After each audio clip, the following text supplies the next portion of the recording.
और भैया चैनल को सब्सक्राइब कर लीजिए और बेल आइकन को प्रेस कर लीजिए ताकि इस तरह की इंटरेस्टिंग कहानी आप सबसे पहले देख और सुन सकें। और वीडियो अगर पसंद आए तो लाइक कर दीजिए, शेयर कर दीजिए और कमेंट कर दीजिए कि ये कहानी आपको कैसी लगी।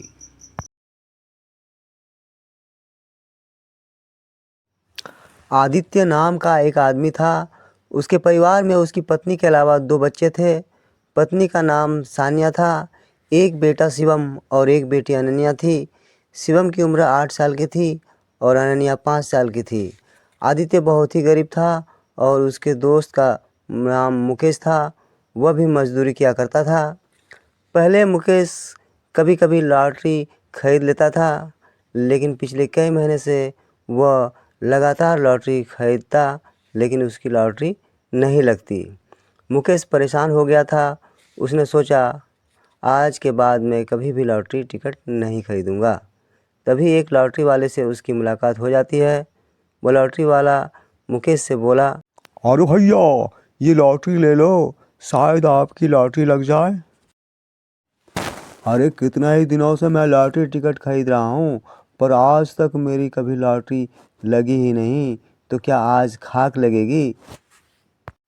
जब वो लॉटरी वाला जिद करने लगा तो मुकेश बोला, ठीक है, दे दो एक टिकट। अगले दिन मुकेश की खुशी का ठिकाना न रहा क्योंकि उसकी 1 करोड़ की लॉटरी लग गई थी। मुकेश का सपना था एक निजी इंग्लिश मीडियम स्कूल खोलने का। लॉटरी लगने से आज उसका सपना पूरा हो गया था। अपने ही गांव में उसने एक इंग्लिश मीडियम स्कूल खोला।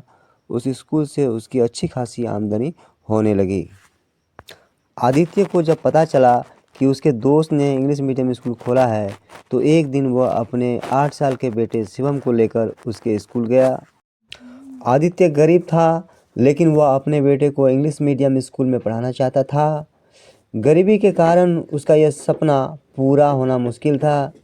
उसने सोचा उसके दोस्त का स्कूल खुल चुका है, क्यों ना वह अपने दोस्त से जाकर मिले और उससे बात करे। मुकेश स्कूल के बाहर खड़ा था, तभी उसे आदित्य आता हुआ दिखाई दिया। मुकेश बोला, अरे यार तुम कहो कैसे आना हुआ। अरे यार बात यह है कि मैं अपने बेटे को तेरे स्कूल में भर्ती कराना चाहता हूँ। आदित्य बोला तो मुकेश ने कहा, यार बुरा मत मानना, क्या फीस भर सकोगे? साल में 15,000 रुपये का खर्चा आएगा। तुम तो एक मज़दूर हो और एक मज़दूर के लिए यह नामुमकिन है। तुम्हारा यह सपना कभी पूरा नहीं हो सकता।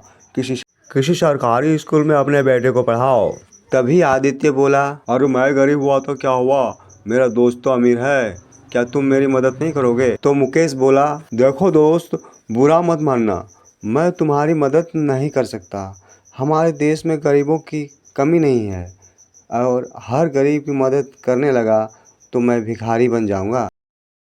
आदित्य नाउम्मीद होकर अपने घर वापस आ गया। उसकी पत्नी बिमला अपने पति से बोली, क्या हुआ जी, बड़ी उदास लग रहे हैं। मैंने कहा अजी पूरा हो सकता है अगर आप मेरी बात माने तो। अरे ये क्या बोल रही हो, ये कैसे हो सकता है? अजी आप भी लॉटरी लीजिए, हो सकता है हमारी भी किस्मत चमक जाए, हमारी भी लॉटरी लग जाए और आप भी इसी गांव में स्कूल खोलना और कम से कम फीस लेना।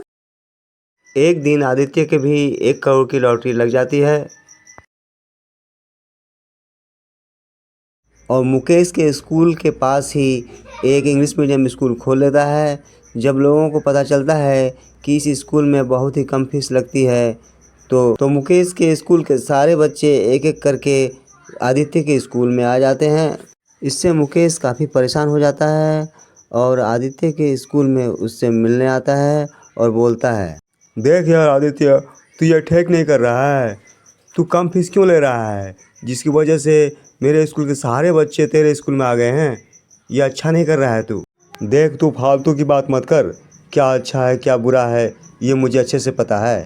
रही बात कम फीस लेने की तो ये मेरी मर्जी है, मैं कम लूँ या ज़्यादा लूँ, तुम्हें उससे क्या। मैं समझ गया, उस दिन मैंने तेरी मदद नहीं की इसलिए तू ये सब कर रहा है ना, लेकिन मुझसे दुश्मनी लेना तेरे लिए भारी पड़ेगा। मुकेश ने आदित्य से गुस्से से कहा और वहाँ से चला गया। अब वह करोड़पति से भिखारी बन चुका था और आदित्य करोड़पति बन चुका था।